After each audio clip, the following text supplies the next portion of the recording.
You know, I'll often hear from parents, you know, Mr. P, I've got a really great kid, but he makes some really bad choices. And when I hear that, I hear a belief underlying that that says really good kids always make the right choice. And that's just unrealistic. And it's unrealistic for a couple of reasons. One is that whole frontal region of the brain is still developing. And I know that can sound a bit insulting, but basically that whole frontal region is the area that makes the executive decisions, and that's still developing. And so oftentimes you'll hear people say, you know, what was he thinking? You know, and the answer is he wasn't. And it's true, he wasn't thinking. Secondly is that kids have free will. God gave them free will just like you and me, and they have the ability to exercise that. And in addition to all the values and beliefs and the way that you've raised them, they're pulling things in from their environment, and they're internalizing things. Some they're deciding to keep, and some they're deciding to get rid of.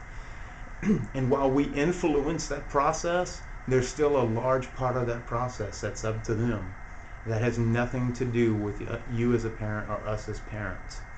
So the challenge for us is what do we do when kids make poor choices? And I think we have two responses.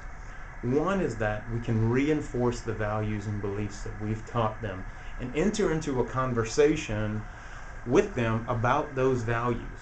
And then the second one is to teach them good decision-making skills. And the core element in that, I think, is exploring with them the consequences. Not telling kids the consequences of their actions, but leading them through a discovery process of exploring the consequences of their actions on their own. If we can lead them along a discovery process, what they discover has a much better chance of actually sticking than us trying to stick it to them. And that's what we do in counseling. You know, that's what, when they come into my office, that's exactly what I'm going to do with them. I'm not going to say, you better not drink. You know, we're going to talk about it, and I'm going to lead them to consider all the alternatives of their choices. Really good parents raise really good kids who make really poor choices. They maintain the relationship, they reinforce values, and they teach new skills.